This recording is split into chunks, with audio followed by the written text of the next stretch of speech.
Week 1 of training camp is in the books for the Chicago Bears, with week 2 starting in just a couple of hours, which we're going to have our takeaways from week 1 of training camp. And a Chicago Bears undrafted free agent is getting comparisons to Alshon Jeffrey. We're going to talk a little bit about that. Plus, Dennis Allen keeps talking about what he wants to have with his defense. Cole Kmet's looking forward to with Coast and Loveland. We got week 1 takeaways and more right after this.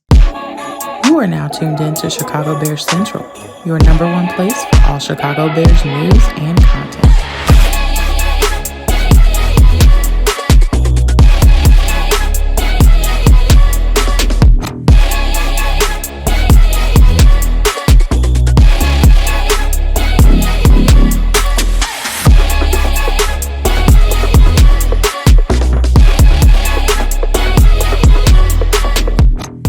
What's going on, Bears fans? Welcome to another episode of Chicago Bears Central, your number one spot for everything Chicago Bears related. I'm the host, Derek Hayes, but more importantly, you guys can follow the channel at Chi Bears Central on every social media platform we happen to be on. With that said, let's get into this content for today. So week 1 of training camp was met with its own struggles from the Chicago Bears offense. Now, we did hear on Saturday that the Bears had their best day, the offense, I should say, had its best day in training camp, and it all comes down to Ben Johnson and the expectation that he's setting. Now, there's been no reported frustration yet from anyone in there, and that the offensive struggles are basically struggles that you're expecting to happen early on. Ben Johnson saying this: we're not frustrated at all. We're right where we need to be. In fact, I told the unit last night to see where they came from in the springtime to where we've been for 3 days. We're not having to coach alignment. We're not having to coach finish. We're not having to coach the standard. As you say, now we're coaching football. That's a great quote. Now we're coaching football. So they're getting the things that are that they needed to out the way. He also says, like I alluded to before, the beautiful thing about it is our guys, they're learning. We're not making the same mistake twice. That should be the thing that's the overarching thought here for Chicago Bears fans. I get it. Hearing concerns over the Bears offense and how the Bears offense looked last year, of course, it's going to reinvigorate naturally because we're human some of the thoughts that went on then. But this is not the same coaching staff. This coaching staff is not going to allow for some of the repeated things that we saw under the last coaching staff to happen under this coaching staff. And because of that, the growing pains there are natural. What we've heard about the Bears kind of lacking at in regards to some of the things there are typical things. You're learning a new system. You have a lot of new players. You're learning chemistry with a new offensive line. All those things are playing there. So it seems like Ben Johnson, as the head coach and the offensive mind behind this, if he says he's not frustrated by it and that they're right where they need to be and they're not making the same mistake twice, that's the thing. You were never going to have a perfect training camp that you came in and nobody was going to make mistakes. There weren't going to be things that were shortcomings. They're like this ain't Madden. This isn't a perfect world. This is the real world. You're going to have some of those mistakes. But hearing that Ben Johnson from his own mouth is saying we're not making those same mistakes twice, that's all I needed to hear. And that's the biggest thing and most important thing for me. And we'll see. Listen, we're going to be talking about football here sooner rather than later. And that's the exciting part of all of this, to actually be able to talk about football. Once that happens and we're seeing it on the football field, we have a better idea of it ourselves and what that's going to look like. And listen, I'm not here to tell any Bears fan that they're crazy for not feeling a little bit of concern over some of the things that we've heard. No, you're fair in hearing that. And, it is what it is when it comes down to that. Those things are going to be there. There's no way to completely eliminate it. It's going to happen. But for us and, for the Chicago Bears is that, what we went through last year, some of the things that were allowed to happen, just the bad offense overall that we had last year, some of those things are always going to be on the table. But for the Bears, listen, for us, it's all about what happens August 10th. And when the Bears get on that field against the Miami Dolphins for the first preseason game, how do we look then? How do we look there? And that's what I'm excited to see. And we'll see how the Bears shape up then. But coming out of that, the left tackle position, we already knew was wide open. It seems like Braxton Jones, who's there going his ramp up, Ozzie Trapillo, Karen Amagaje, it's still coming down to those three guys. Now, at one point, I thought maybe it was just coming down to Braxton and Ozzie with kind of the talk that we heard around there. But it seems like Karen Amagaje has come into the starter training camp himself and looked pretty good as well when it comes down to it. He's taking his reps with the starters. So we haven't heard anything too bad there. Jones is still doing his ramp up right now, so he hasn't really gotten a chance to be out there as much as the other two guys. But what it sounds like right now is that Ozzie Trapillo may have the upper hand on Karen Amagaje, which is good, and that's what you We'll see what happens there. But Braxton is still the guy. Like Braxton, as of right now, it's still his job to lose. And the reason why I'm thinking that is just because he's done it before. He's been the starter before. And we'll see what Ozzie happens when it comes down to once the pads are on. That's when we're really going to know how this thing is shaping up. And that's what it is. Ben Johnson saying this. That's why everything's going to matter. Every play matters. It's all going to matter as we go through this thing. I can tell you I've been through a 3-man race before. So each play is going to be evaluated, and they're going to take full advantage of each opportunity that they get.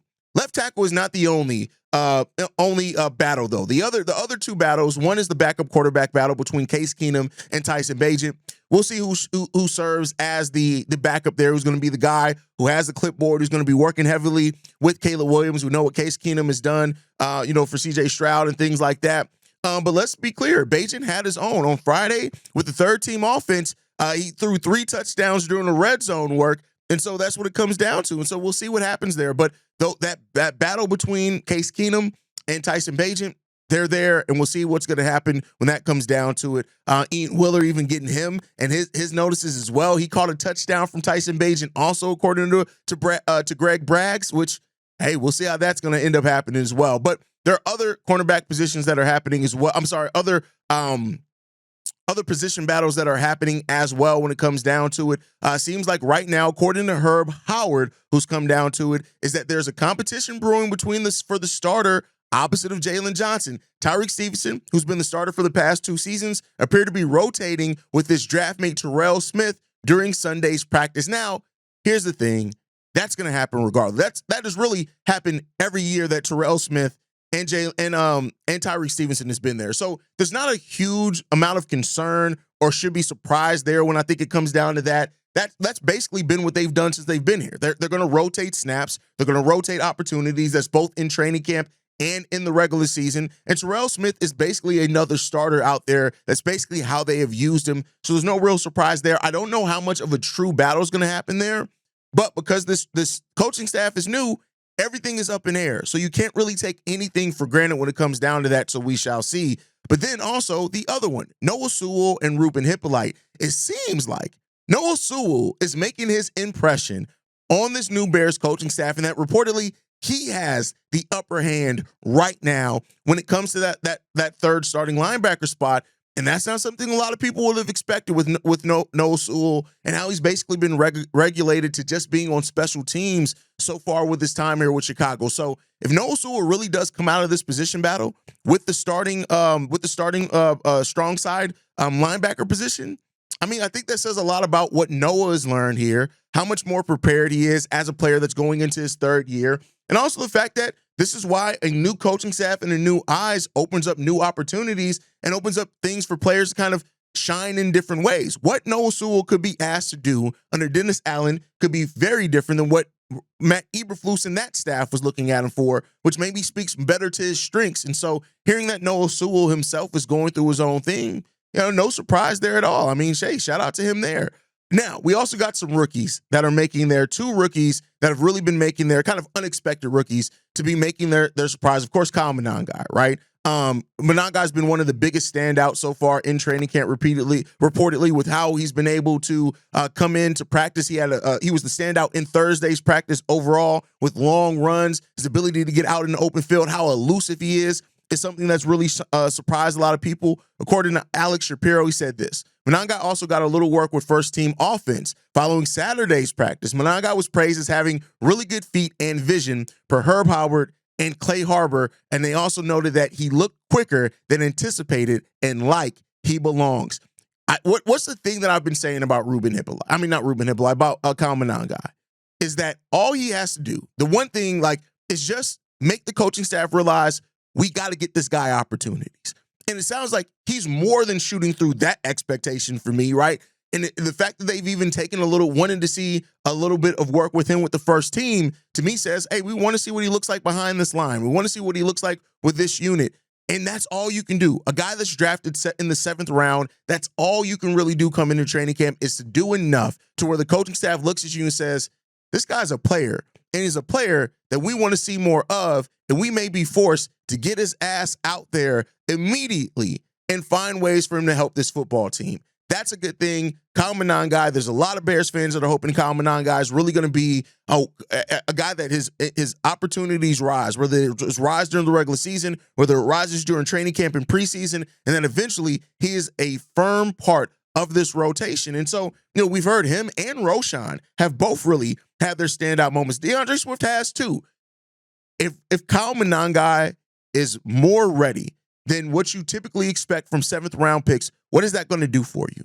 That means that your running back room, the running back room that so many people rightfully so have questions about, is going to be in a much better place to help contribute for you next season. And that's what it seems like Kyle Monangai is already doing, is making the coaching staff take notice, which then can't do nothing but help this running back room, which a lot of people had concerns about heading into the season. So let's see what happens there. The other guy, though, that has really been surprising some people is J.P. Richardson. Keep in mind, this is a guy who's an undrafted free agent, and he has been reportedly a real surprise in that he is a fan favorite right now in training camp through the first 4 days of training camp. The first practice, Richardson had the play of the day with a one-handed reception deep down the sideline. And then on day 3, Courtney Cronin said that Richardson made back-to-back catches during team periods with third-team offense, and he's put together a good 3-day stretch.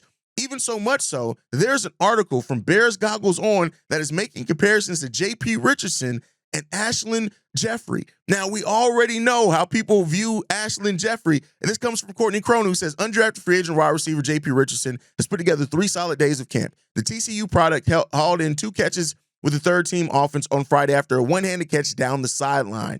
And so we shall see. J.P. Richardson could be a guy that, hey, maybe he and again, with Tyler Scott, we haven't heard shit about Tyler Scott. You're already joining the wide receiver crew with DJ Moore, Rome Odunze, Luther Burden, and Olamide Zaccheaus. And so because of that, listen, Devin Duvernay, Tyler Scott, they're all guys challenging for roster spots. But I tell you what, J.P. Richardson, he has a chance to take that spot from Tyler Scott. And if that is the case, and he actually does that, and he's already getting noticed in training camp, look out. We could be talking about J.P. Richardson making the final 53-man roster, which I wouldn't be mad at all. And then finally, Colston Loveland made his training camp debut on Saturday, where he had 3 catches when it came down to him. Adam Johns said that he had 2 during the 7-on-7, 1 from Caleb Williams for a first down, and had 1 during the 11-on-11, which Clay Harbor noted that Loveland looked smooth as he made some catches. So, hey, it seems like the Bears rookie class is really starting to show themselves and show what they can bring for the Chicago Bears team in their rookie years. And that's what you need. Again, Ben Johnson's going to get creative with these lineups. Ben Johnson's going to get creative in how he uses the personnel that he has here. And so, hey, all those things coming together, Ozzie Trapillo, if he ends up winning the starting spot, you got J.P. Richardson, you got Luther Burden, you got all these guys, Kyle Monangai, right? You got guys that are in this rookie class that are shaped up to be trying to find themselves a spot in the rotation right away to start off for the Chicago Bears. And if they do, that does nothing but bode well for the team overall and heading into the future. That's what you want. What is the thing that I've always said? You're trying to eliminate questions. That's what this is about. It's an oversimplification, but that's the way that I like to talk about it. You're trying to eliminate questions. That's what every offseason is about. It's about finding answers to questions and eliminating those questions as best as you can. And if you can do that, great. And so it seems like this training camp period has been really big for the Bears to try to do that. Eliminate questions, find players that can help them right away, and find their path. And so, hey, I can't wait to hear what's happening out of week 2 of training camp for these players, for this team. Who steps up in week 2? Does the offense build off what they did on Saturday, with that reportedly being their best day yet? Does the offense build off of that? And then we started hearing more and more positive things about the offense because, hey, listen, I'd love to hear more positive things about the Chicago Bears offense because that's really what we're looking for this year. You brought in Ben Johnson. You got Caleb Williams. You're trying to have a better overall offensive execution, and we'll see what happens with that one. But we can't ignore the defense. I love that it seems like more and more people are realizing that this defense can be really, really good. One of those people is Dennis Allen. Dennis Allen saying this: I think the best defense that the best teams that I've ever been on have been player-driven, player-led. I think that has to happen naturally. I don't think that's anything that you can try to force to happen. I do think we have some guys on our team that have some leadership qualities. It's our job as coaches to try to foster that a little bit, give them some freedom to make checks, make some adjustments, see how they handle it. I feel good about the type of guys that we have in our building. I think we have a lot of good guys that love football, a lot of the guys that are willing to work, and a lot of guys are willing to sacrifice for each other and for the team. I think that those are the things that we're going to need to count on throughout the course of the season. Dennis Allen having this defense together is one of the things that is going to be hugely important. Matter of fact, you want the defense and the offense to be on the same page as far as operating well at the same time. That's something that's really eluded this team a lot over the last 2 or 3 years, is that we haven't had a lot of the games where the defense and the offense have had good games in the same game. There's been some of it, but not as much. And that's what you want with having things on the same path. And Dennis Allen is the right guy in the right opportunity, and hopefully has the right roster and the right pieces to get this Bears defense at the place where they need to be. And if so, that's where we're going to be talking about a very tough team. Top 10 in offense, top 10 in defense. That's the overarching goal. Now, I don't know if they're going to be able to accomplish that in year one, but for people that say things like, oh, it's a new coaching staff, that means it's going to take 3 years. No, it does not. It does not automatically mean that when you have the right guys in the right position and the roster that can do it. It just comes down to how you have to execute to get it done, and we'll see if they can do that. We shall see if they can do that. And it feels like we got the coaching staff right. It feels like. Then we just got to see how they're going to motivate these guys, how they're going to get these guys together, and then thus what this team is going to look like going forward after that. But Dennis Allen is the guy that I am really excited to see because, like I said before, I think he's going to bring intensity to that defense. That is something that we've missed on the defensive side of the ball for far too long. I think we're going to have that intensity, and with that, that's going to come better execution. That's going to come better performance. That's going to come with hopefully earning back the moniker of the monsters of the Midway. Ain't shit gonna be given. You gotta earn that by going out there and being monsters on the field and terrorizing opposing offenses. Until you can do that, you're just a defense. But let's see if we can have a Chicago Bears defense and how good that can be.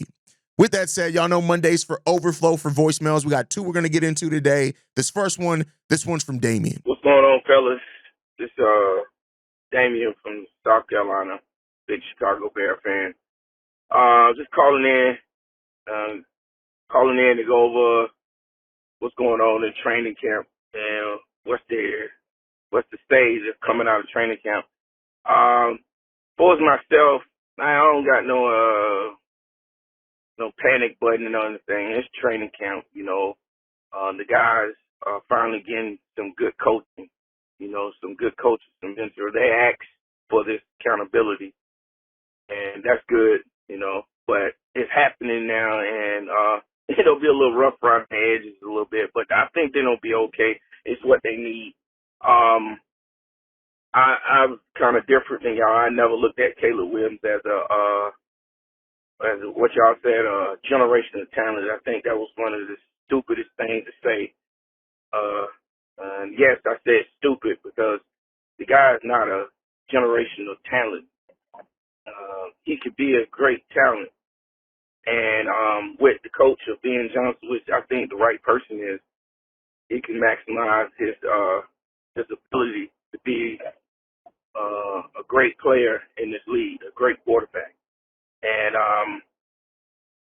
I really think we're going to be pretty good this year. You know, I ain't going to say we're going to be great. I think we're going to be pretty good this year.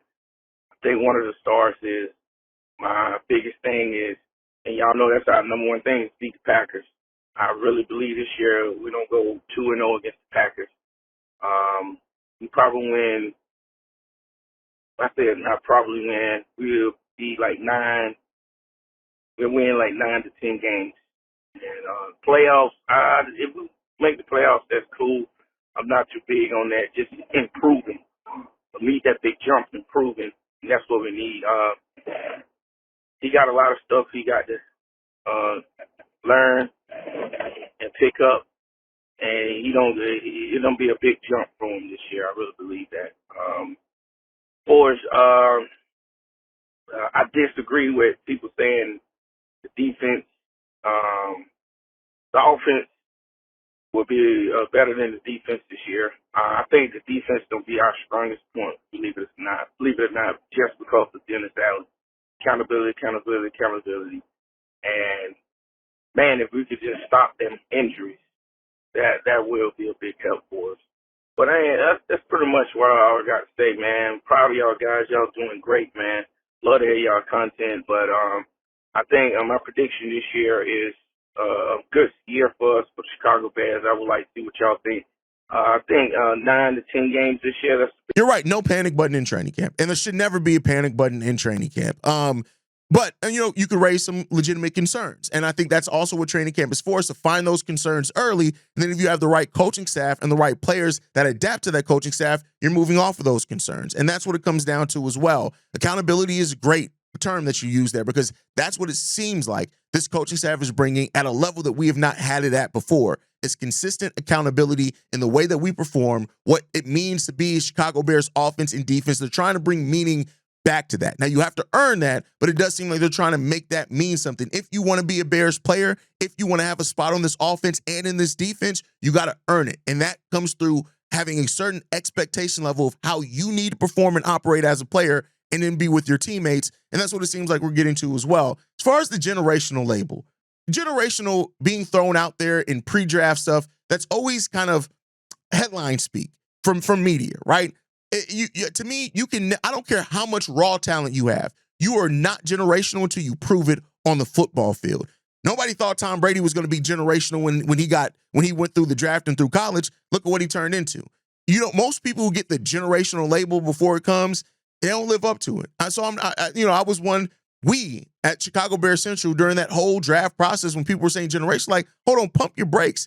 That does not mean he's not going to have normal rookie mistakes. It doesn't mean he's going to go through up and downs. People were hearing that and thinking that meant he was going to hit the ground and be Tom Brady year one. He was never going to do that. Let's go out and first, let's let Caleb Williams be the best version of himself. Let's let this team get to the best version of what it can be like under this, and then let's see we'll earn all the labels. Let's earn that. And I don't think that that's necessarily a problem. Now, as far as going 2-0 against the Packers, listen here, brother.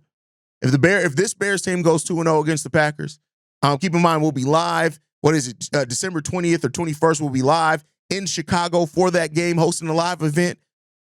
I'm going to go batshit ass crazy. Like, don't even worry about if the Bears go 2-0 against the Packers and I'm live for that second game in person.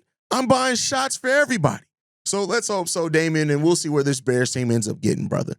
Let's get to the last one, man. This one is from Darius. What's going on, man? Darius from Dallas, man.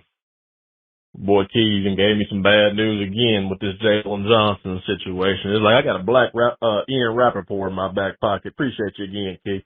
Man, Jaylon, is this gonna turn into something? What do y'all think, man? Before I do the knee jerk shit, because it's like, man, but last week you talking about you feel like you need to approach the contract negotiations, and now you talking about your leg hurt. It kind of feels like one of them tactics. I might be wrong, but it feels like one of them tactics. I'll just say this: I want Jaylon to get his money. I do think he's a top 3 cornerback in the league. That's just my personal opinion. I think he might even be the best if he gets the opportunity in this defense, like I think he will. But I'm sorry, man. There's just something shitty about signing a contract and then a year and a half later you talking about extension. I don't agree with that. So what I want to get done is the moment that he talks about holding out, trade him. I'm not dealing with this shit, man. Trade him. I love Jaylon. I want him to stay. But if he's going to, after a year and a half, come back before he's even got on the field and talk about restructuring your contract, don't do that Alshon Jeffrey shit where you fake injuries until you get what you want. Come on, bro. You're one of the biggest leaders on the fucking team. Maybe I'm exaggerating. Maybe it's just Bears PTSD. I don't know. I hope I'm wrong on this, but it feels like one of them tactics where he's going to act like his leg hurt until he get that contract that he wants.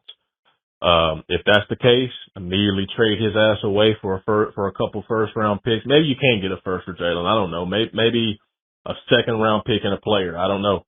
But something needs to be done because I don't like this bullshit, man, with these second round picks bitching about money and then they duck off. And then you got Jaylon coming in here. He just got his fucking contract restructured. And we're not even 2 years into that contract just yet. And he's talking about he wants it restructured. Again, I could be just, overreacting and, the little Bears PTSD coming through, but it seems like one of them tactics. But let me know what y'all think. Check this up, bear down. All right, so here's the thing, and this is where I need, and again, this isn't me shooting at Darius at all. Like this isn't a knock on Darius, but I think people really didn't read what Jaylon Johnson said. Jaylon Johnson is not holding out. Jaylon Johnson, even himself in that quote, said, if I keep playing at this level, we'll talk about it. This is not something that Jaylon Johnson is trying to get a new contract now. Now, if we do hear some of that changes, of course, we'll talk about it. But to say to me, that for you to say that he has a chance to be the number one cornerback in the league and to say, oh, well, if he wants a new contract, trade him, that's stupid. Now, that part is stupid because he already signed what was a reasonable contract at that time. In normal situations, let's say that we signed Jaylon to a contract to where he was the highest paid corner in the league, then the market changes a year later where players are signing way huger deals like, oh, no, we need to negotiate, I need more money. Then I'd be right there with you, holding the picket line. But he signed what was already a super reasonable contract and a fair contract, a contract that was a steal for the Bears. For then the market to change and to make that look like even more of a steal, 2-3 years into that deal, I'm not mad at him wanting to renegotiate. And that's what that would be, because it's not him saying, oh no, we need to renegotiate this right now. Again, not from what we know for sure. Now, if something else comes out, we'll reevaluate it. But through what we know for sure, all he said is that, hey, if I keep playing at the level that I've been playing at, we may have some things to talk about. That's exactly what he said. We may have some things to talk about. People and aggregators and everybody else is taking that to turn it into so much more than what it is. It's not that. No, he's not holding out. He's not even alluded to holding out.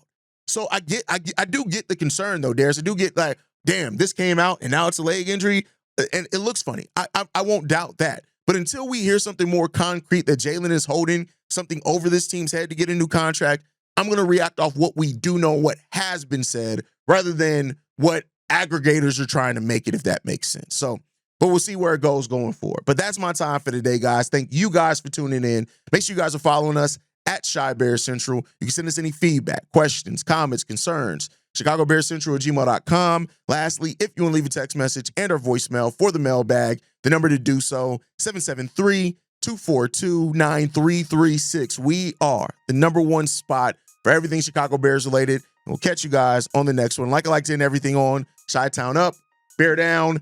Love you guys. Peace, y'all.